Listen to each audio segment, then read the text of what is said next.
His Divine Grace of Bhagavatam Goswami, Srila Prabhupada Jai, ISKCON founder Acharya, Srila Prabhupada Jai, Ananda Koti Vaishnava Vrinda Ki Jai, Namacharya, Srila Hridas Thakur Jai, Ren Say Kaho Shri Krishna Chaitanya Prabhu Nityananda Shidwe Radha Shivasati Govardhana Shri Shri Radha Krishna Govardhana Sain Kun Radha Kun Giri Govardhana Ki Jai Vrindavan Jai Maturidam Ki Jai Jadavada Sami Ki Jai Manamai Ki Jai Shimani Blessed Ki Jai Samaveda Bhakta Vrinda Ki Jai Gaur Premananda Hare.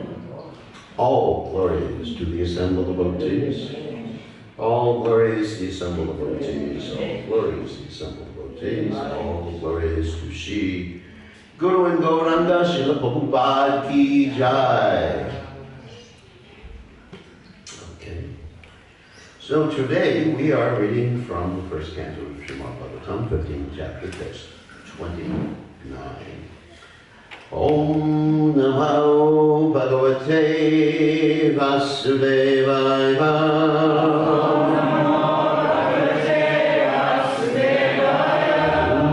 Om Namo Bhagavate Vasudevaya.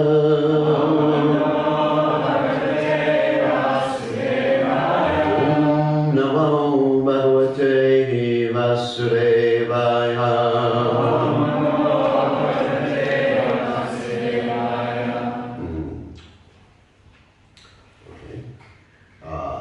Vasudevangri Anudhyana Paribrimetta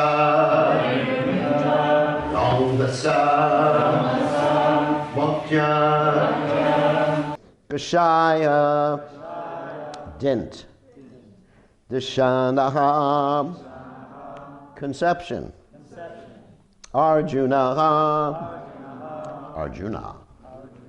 So translation, Arjuna's constant remembrance of the lotus feet of Lord Sri Krishna rapidly increased his devotion, and as a result, all the trash in his thoughts subsided.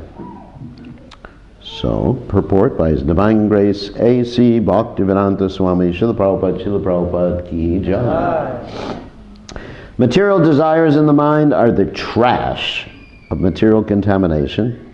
By such contamination, the living being is faced with so many compatible and incompatible things that discourage the very existence of spiritual identity.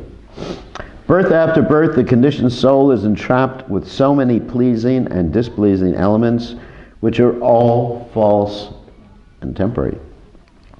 They accumulate due to our reactions to material desires, but when we get in touch with the transcendental Lord in his variegated energies by devotional service, the naked forms of all desires become manifest, and the intelligence of the living being is pacified in its true color. As soon as Arjuna turned his attention towards the instructions of the Lord, as they are inculcated in the Bhagavad Gita, his true color of external association with the Lord became manifest, and thus he felt free from all material contaminations. So again, Vasudevang Yano Jana Paribrimhita Rangasa Bhakja Nirmatita Shisha Kashaya Dishanarjanaha. So Omagana Timidanda Shagadanjana Shlakaya Chakshur Unmiditam Yena Tasmai Shigaravain Maha. So one thing we have to make very clear here is that Arjuna was not in Maya. So if you read this translation, you'll see, wow, he had a lot of trash in his thoughts. Oh my God. Vishwanath Chakravarti Thakur in his commentary on this particular verse says that there is no question that Arjuna was in illusion. And he also makes the comment that in the case of Arjuna, Arjuna also had a specific empowerment by Indra when he came down, because he was Indra's son. So even that wasn't contaminated. So what's happening here in Arjuna's case? Well, there's several ways we can take this. One way is that yad yada chariti shreshtas tatat evetaro janaha. What does that mean? That as a great personality or a leader acts, people follow. So in the cases of great personalities, we do find that the end of their pastimes in this world, they do withdraw themselves from, let's say, external activities or political activities or whatever they were engaged in before. Although their activities before were spiritual. There's this interesting verse in the Bhagavad Gita, Brahmarpanam Brahmahavir Brahmano Brahmanahutam Brahmakena Kantavyam Brahmakarma Samadanam, that if one is absorbed in his activities for Krishna, we talked about this a little bit yesterday with like being in the zone or something like that. If one is absorbed in his activities for Krishna, those activities are spiritual, and the person doing the activities is spiritual, the result of doing the activities is spiritual, so everything becomes Brahman in the sense of spiritual. And example Prabhupada gives, that if you take an iron rod and you put it into the fire, it becomes or acts like fire for all intents and purposes. So it's not that we should think that the activities we're doing for Krishna during the day are mundane. They're not mundane. I remember one time someone was, let's say, driving a car, and in order to be Krishna conscious while he was driving the car, he was chanting his japa, and he had pictures all over the car, including on the steering wheel of Krishna, so he wouldn't forget Krishna. But he was a lousy driver. Prabhupada, when Prabhupada saw people, chanting japa at the same time they were driving or doing something else while they're driving, Prabhupada would always say, pay attention to the driving. Because if you pay attention to the driving, then that's Krishna. If you're driving for Krishna, obviously. If you're driving to go to the movies, it's not spiritual. But if you're driving to go to the temple, or if you're driving to get something for the deities, that's completely spiritual. So we have to understand that everything Arjuna ever did in his life was completely spiritual. Although sometimes it appears, if you read the Bhagavad Gita, it appears that Arjuna happened to be in a little bit of Maya. But that was simply Yoga Maya. Yoga Maya and Mahamaya are different. Mahamaya is the illusion, or Krishna's energy that puts you in the illusion, so you forget about God and you become self-centered. That's Mahamaya. And Yogamaya is an illusion that puts you in, that Krishna puts you in. So you forget that Krishna's God also. At least in Vrindavan. You forget that Krishna's God also, but you don't become self-centered. That's the difference. You're trying to please Krishna. That's the difference. Like the residents of Vrindavan, they're under Yogamaya to forget that Krishna is God, but they don't become self-centered. They become centered on pleasing Krishna. So in the case of Arjuna, he was never self-centered. He was always concentrating on his relationship with Krishna and how to serve Krishna, how to please Krishna. So we cannot accuse him of ever being in Mayas. But he's setting the example that at a certain point in life, one has to give up all external activities. Now in the case of Bhaktivinoda Thakur, the great Acharya, his external activity in the final days of his pastimes was opening up temples, collecting money for temples, preaching Krishna consciousness. But in the final days, what he did is he locked himself up and he made believe that he couldn't communicate. Just so he could set an example for us how important it is at a certain stage to be completely focused on Krishna, and also how dangerous the material energy is. Like Prabhupada said one time, there's danger even on the royal road.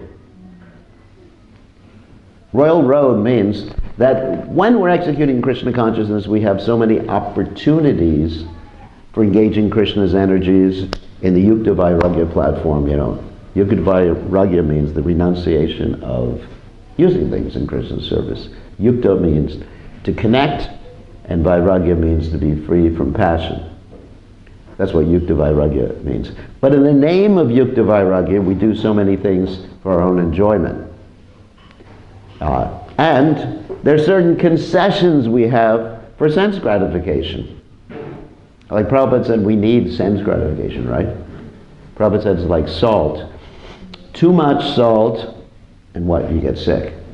High blood pressure, kidney disease, or whatever.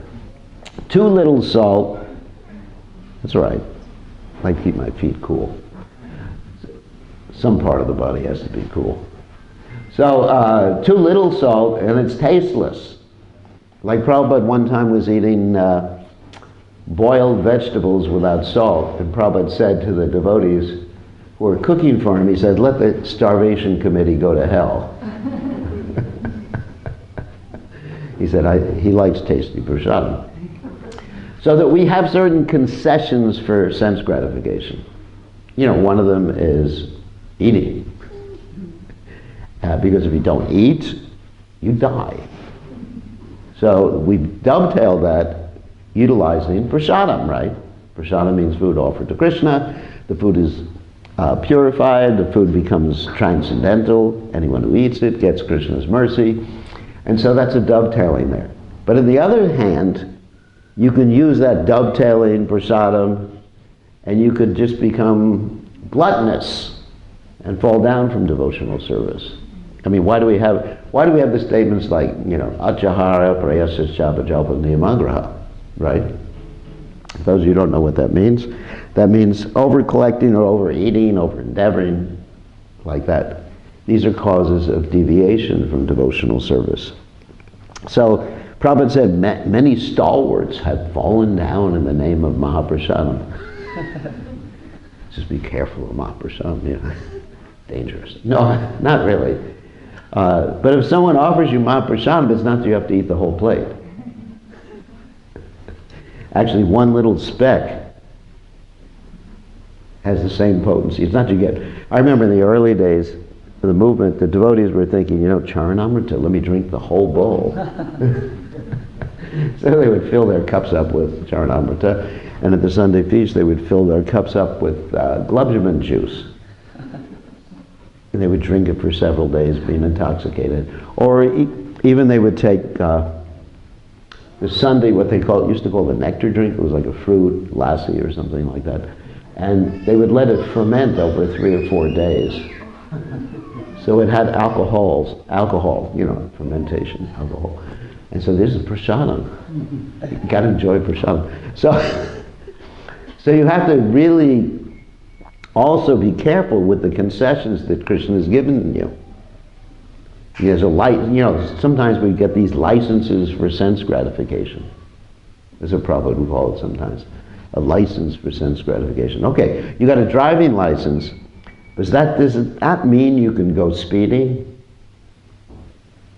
Or you can go through red lights, or you can go through, stoplights or anything like that? No. There's a license, but you have to use it within certain limits. So we have to be very careful in dealing with this material energy. And one interesting story in the Bhagavatam relates to this. It's the story of Priyavrata. Actually, there's many stories. I'll tell that story first. So the story of Priyavrata is very interesting. Priyavrata, of course, is the son of Manu. Manu had 2 sons, Uttanabhadra and Priyavrata. Okay. So Priyavrata, his spiritual master was Narada Muni. He's a pretty good guru. And Narada Muni, he just is definitely like a sannyas guru. So he's telling Priyavrata, preaching to Priyavrata, this is from the Bhagavatam, you got to not only take sannyas, but just don't get involved in this world. Don't do it. So he said, yes, Guru Maharaj, yes. And he was completely absorbed in Krishna consciousness. Then what happens is that his father's not so happy with that. But, his father says, yeah, you got to become a king or whatever, in charge of everything. And you got to get married and everything. And he says, no way, Jose. He doesn't use the word Jose, obviously. But he says, no way, Dad. Actually, in the Vedic culture, to disobey your father's order is really bad.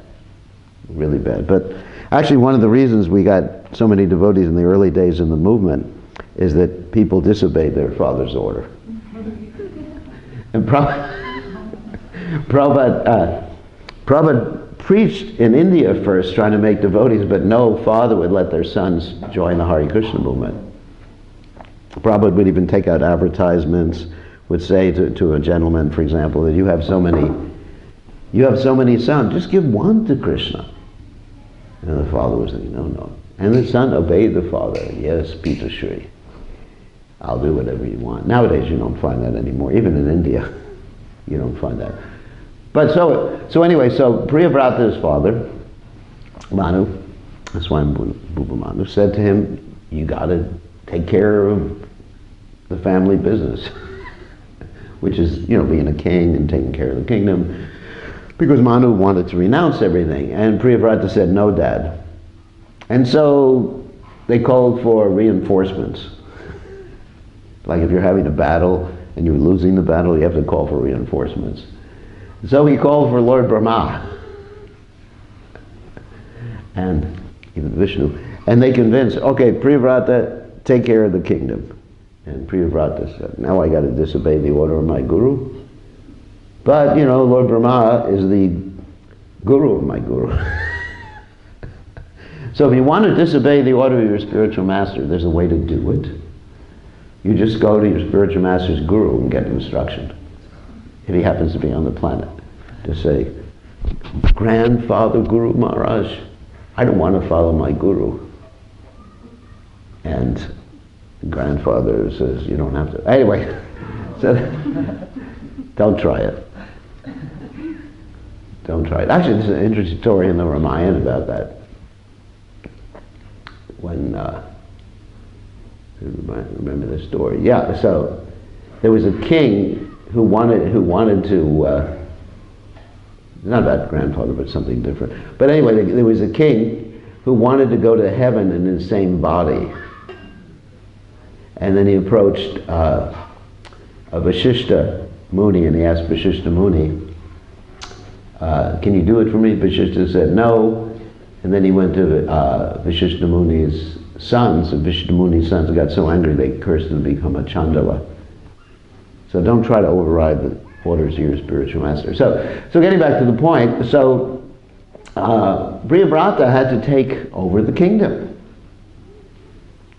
And when he took over the kingdom, he just really got into things a lot. So much so that eventually he just sort of forgot about his spiritual realization. Not completely, but he became entangled. And then at the end, he took shelter of Narada Muni again and got out of that entanglement. So that's what I mean, there's danger in this material world. And actually in the 14th chapter of the 10th canto of the Srimad Bhagavatam, there's a famous verse that says, one who has taken shelter of the Lord's lotus feet, then this whole material world, which is dangerous, padam padam yad vipanam natesham, very important verse. It's at the end of the 14th chapter of the 10th canto. I forget the verse number right now. It says, then if one takes shelter of the Lord's lotus feet, this whole material world, which is a dangerous place, becomes shrunk to the size of a calf's hoof print. Oh, you know that verse. And Prabhupada said, actually it was Vishwanath Chakravarti Thakur who said in his commentary, because Prabhupada didn't comment on that verse, that was commented on by Prabhupada's disciples, because Prabhupada had left the world earlier. But Prabhupada said that when one takes shelter of Krishna, then one crosses, because it's so small, the size of a calf's hoof print, that one crosses over the material ocean without even noticing he's crossed over the material ocean. It's interesting. You don't even notice. I mean, you're just with Krishna, you're so absorbed in Krishna, you don't notice that you're not in Maya anymore. I wish I could experience that. So anyway, Priyavrata became free eventually, but he had to be freed from his entanglement by Narada Muni's association again. And then, of course, there's the story of Bharat Maharaj, the famous story of Bharat Maharaj left his kingdom, engaged in spiritual life, but he wasn't attentive enough.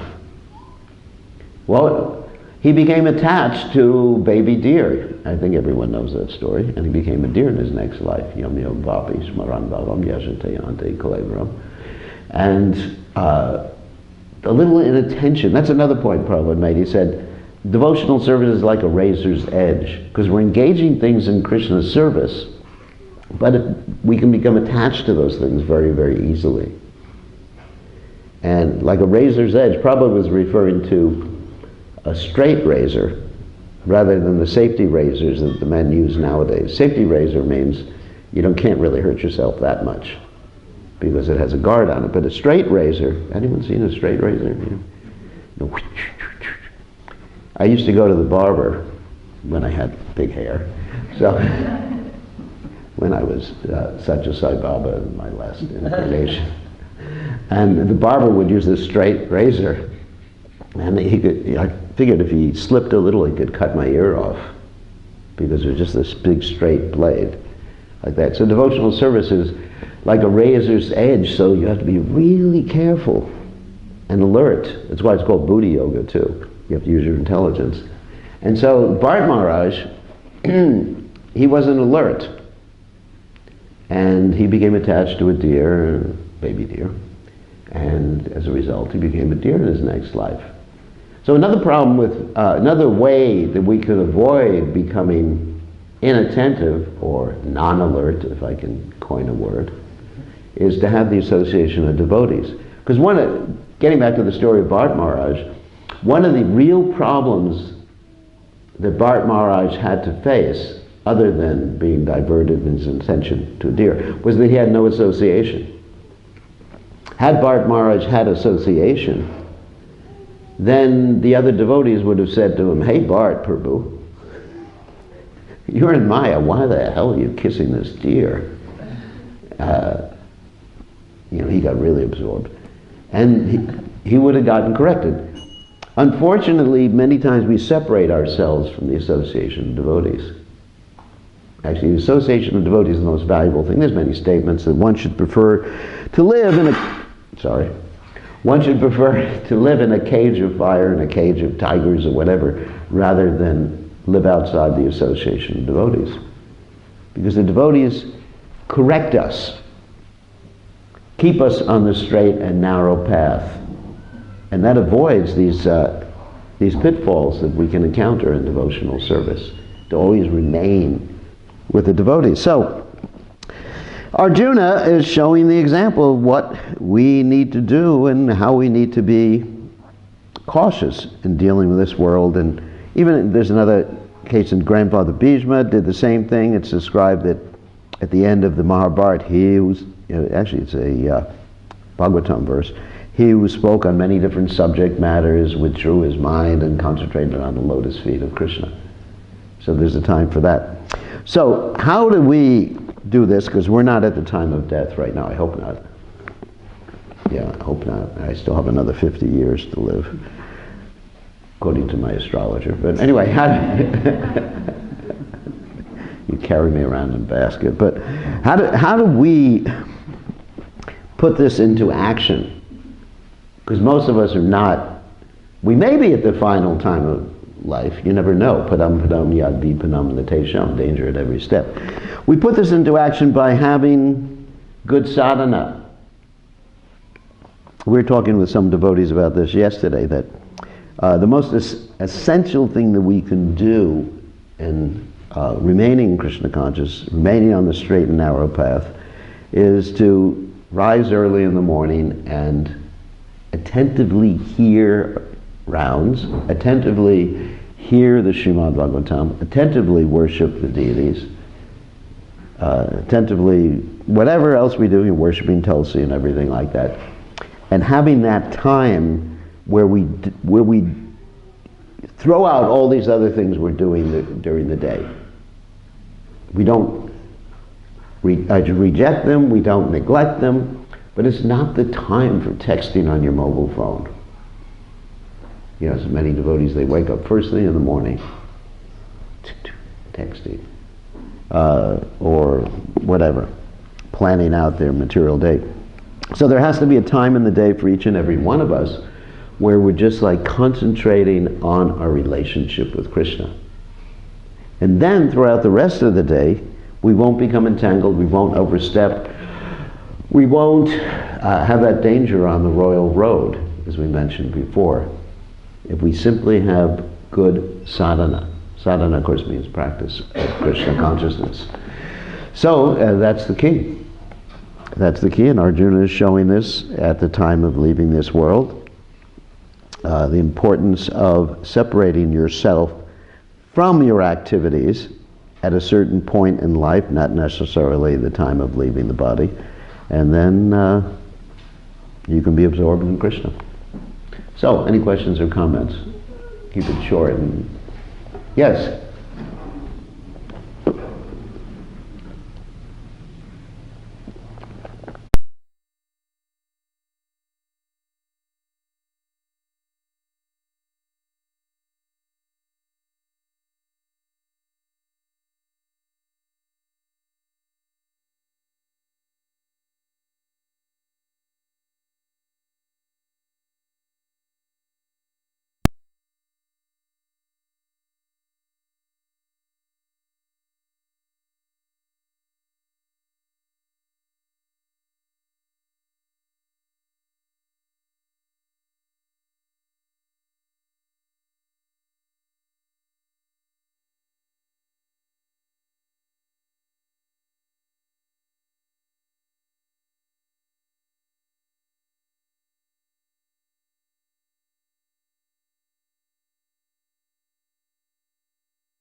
bows, and wow, isn't this cool sword, and this cool bow and everything like that. So that's their nature. And I have one devotee who's, let's say, a Kshatriya by nature, and he gravitates towards guns. He's American, not Australian. And so when I was talking to him the other day, I said, well, I have a present for you. And he said, what's the present? What happened is that when my father passed away, the only thing he left me was a gun. I was thinking maybe there's some money, but I got a gun. I didn't know what he wanted me to do, shoot myself or something like that. But whatever, he left me a gun. So, I couldn't care less about guns. So I gave this devotee the gun. And he said, wow, I'm so thankful. Oh, this is the best gift I've ever gotten in my whole life. This is better than my wife. And he just cherishes it. And it's good. He uses it in Krishna service, like when he comes to the temple. On Sunday feast, we have him posted at the back with his gun. He leads kirtan with a gun, a holster there. He was leading the Sunday feast kirtan the other day. And he had a gun, outside gun. And I was just thinking, what are people thinking? Devotees they shoot straight. So anyway, there's different compatible things. He even sleeps with his gun. I'm not saying it's bad, I'm just saying everybody has their own nature. And so we have to be careful, because in the name of Yukta Vairagya, we can use those things more than absolutely necessary. Because the statement is we should only take what's absolutely necessary in this world to use in Krishna service. If we take any more, it can become entangling. So, does that answer the question? So any other questions or comments? Yes? Hi. You mentioned earlier about how we should avoid sensory experiences and material sort of obsessions. So I was wondering, does that extend to watching films, listening to music, reading fiction books, or is there any certain types of those? Well, sensory experiences are not necessarily, let's say, I hate to use the word bad, but if we can use them to enhance our purpose in life. See, one thing, let's just go back a little bit. It's important for all of us, regardless of whether we're Krishna conscious or not, to have a purpose or goal in life.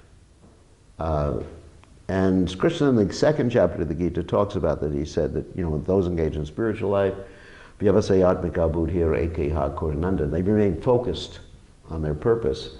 And those in the lower modes of nature, bahushaktas chvanantascha, they're all over the place. In other words, their span of attention is very, very short.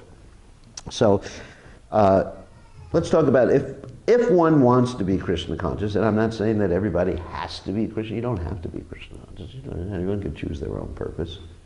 Someone can say, my purpose is to make a lot of money. My purpose is to be famous. I'm not saying you have to. I don't like to use the word have to. People choose. So if someone wants to be Krishna conscious, then what they do should be accepted in that light to help them or enhance their Krishna consciousness. So let's say if they're watching something, a video, if it enhances their Krishna consciousness, that's nice. I like to think that watching Star Wars enhances my Krishna consciousness. I did watch it. I'm sorry. Apologize to everyone here for being in Maya. But anyway, so I'm not saying everything I do is Krishna conscious. That would be a lie. So really, the quicker we, the more we have that focus, the more we can accomplish. Whether it's in business, whether it's in spiritual life, the more you're focused, and then you accept everything and reject everything based upon your purpose. then the quicker you will achieve the goal that you're seeking. Does that make sense? So just think, what I advise is it's a good idea for people to think of what my purpose is. Otherwise you're going to live your whole life and not accomplish anything, and it's pretty frustrating. Even materially, it's very frustrating to be 70, 80 years old and you look back, what did I do? I just didn't do anything. Wasn't successful in business, wasn't successful in marriage, wasn't successful in this, because I just wasn't focused on my purpose. So figure out what our purpose is. It's good to figure out what our purpose is, and of course my purpose hopefully is Krishna conscious and serving Prabhupada. Actually, Krishna consciousness, that's sort of a vague statement. I would say, if I have to think, just revealing in my mind, what is my purpose? My purpose is to please Prabhupada. I would say that's the primary purpose of my life. And then based on that, I try to accept and reject things.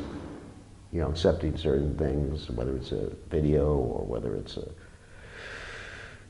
travel here and travel there, based on that. So, does that answer the question? So, yes, I'm not going to give a statement that movies are bad. Just have to see if it fits in with your purpose. Yeah, Ladini.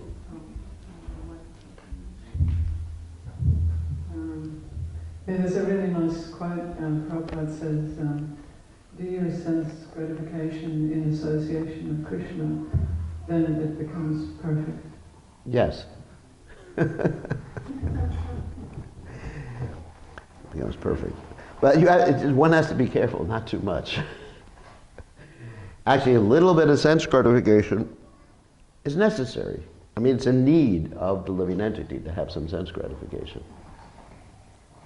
It's good to encourage you. I mean, and actually, even in Krishna consciousness, it's good to have some recreation. You go swimming sometimes, you play basketball, whatever, whatever game.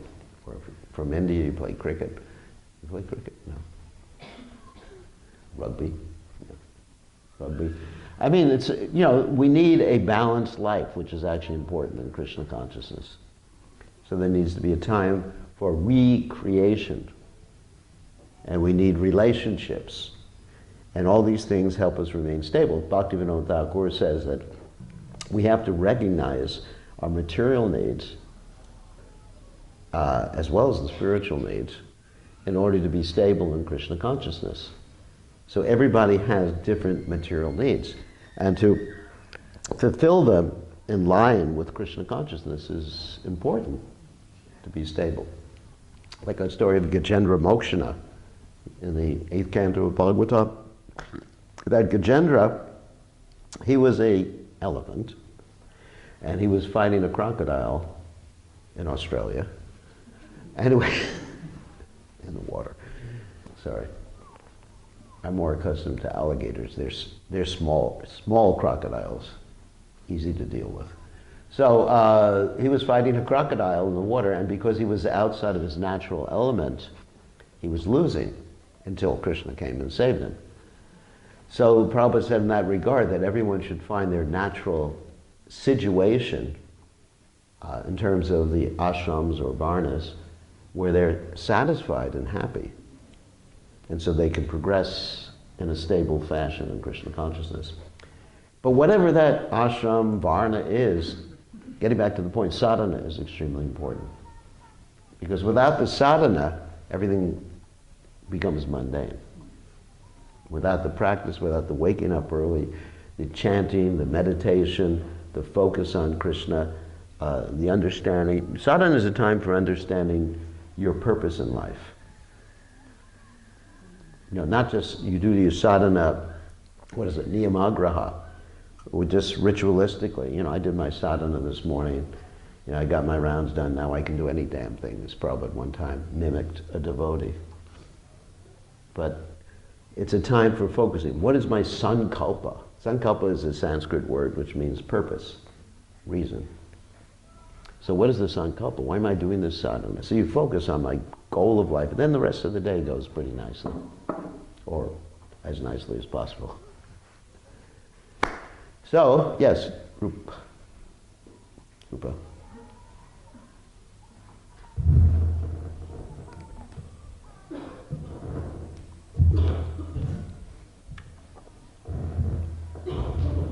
seems like there may be maybe a place for dovetailing, like maybe watching some sort of movies or reading some books that are outside the Krishna conscious philosophy. Yes, of course. To facilitate preaching, but at the same time it seems like one would have to be very careful, advanced to do these things, otherwise maybe easy to get swept away by illusion or desire for sense gratification. Advanced, I would say one has to be careful and have the association of devotees. You know, if you're going to go to the movies, go with the devotees. That's a joke. Anyway, if you can eat boga, eat with... No, don't eat boga. So, it's important to have, and I mentioned in the case, as I mentioned in the case with Bart Maharaj, to have the association of devotees, because they can always bring you back to the purpose of life. So it's not that you have to wait until you're really advanced. I mean, Prabhupada had devotees studying science even when they were just new devotees, to carry out the purpose of proving, which Prabhupada considered very important, life comes from life. So it's just one has to be cautious, alert. Does that answer the question? I mean, if you wait till you're very advanced, that may never happen. And if you think you're very advanced, you're not very advanced. I think, I'm really advanced. I mean, there was one devotee who had really bad sadhana. And, you know, he was approached, you know, why don't you get your sadhana and chanting together? And then he said, isn't there any place in the movement for advanced devotees? In other words, I'm an advanced devotee. I'm a spontaneous platform. So as soon as you start to think like that, then you got a problem. Humility is extremely important. One should be honest with themselves and with others, and not try to portray themselves as being something that they're not. And we find that too often in spirituality, that, you know, in every single spiritual path, people portray themselves as something very exalted, or they think of themselves as something very exalted, and they're not. Honesty is the most important thing. Being internally honest and externally honest. Otherwise you end up in trouble. Yeah? It seems like, especially in the Grihastha is you have to dabble more in Maya. It's like our middle name is compromise. You have to, especially with children, you have to compromise. And, you know, with movies, or whether it's going to theme parks, or there's always a lot more of that sort of dabbling with Maya than, say, in the Brahmacharya. Sannyas has to dabble with Maya a lot too. I mean, because you have, how many children do you have? 5. How many children do I have? Too many. Anyway. And I have to put up with all their escapades too.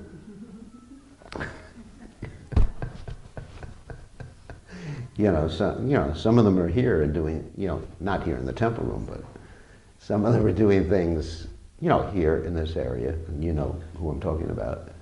And I just have to remain compassionate and loving and everything like that, so I wouldn't say that you dabble more with, and I have to deal with the management of the movement and all sorts of financial things and everything like that, so I would say, we're all having to dabble with Maya, right? You only have a few children. I'll give you some of mine. And see what you do with them. You can't imagine. You can't imagine. I've seen more varieties of Maya than I ever knew were possible in this world.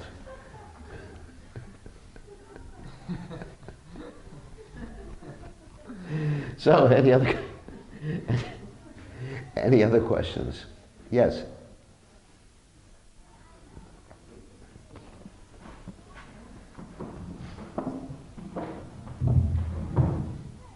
Hare Maharaj. Yeah. I brought up a very interesting point before about chanting while you're driving. I have been recently picked up on it, Hare Nam, but I've got a case to plead, maybe you can adjudicate. I know sometimes we take... Sounds like a political problem here. Oh yeah, it's totally political. No, it's national, because in America, they drive on the left-hand side of the car. Yeah, we're right, and you're wrong. Yeah, well, whatever that means that while you're driving, so if you're chanting in America, like as Prabhupada was seen to be chanting with their beads in the right hand.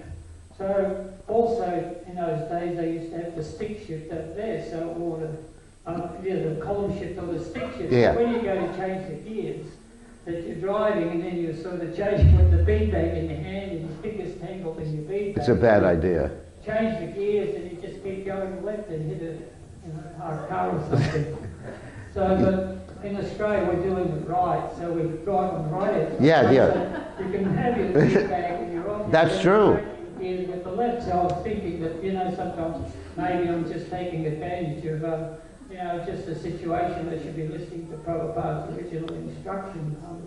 Yeah, I mean, that's one bright side of driving on the left side instead of the right side, is you can chant your japa. I never thought of it like that.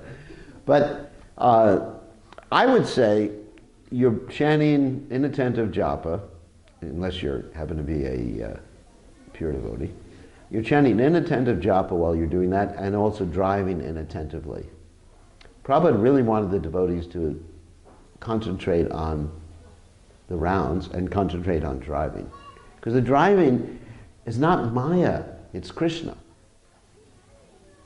So many devotees died in car accidents, maybe not from bead bags, but they died from not sleeping enough. In other words, they were trying to be more renounced than they actually were, capable of being physically. So Prabhupada said if someone is going to drive long drives every day, they should sleep at least 8 hours a night. So many devotees fell asleep while driving. So be attentive.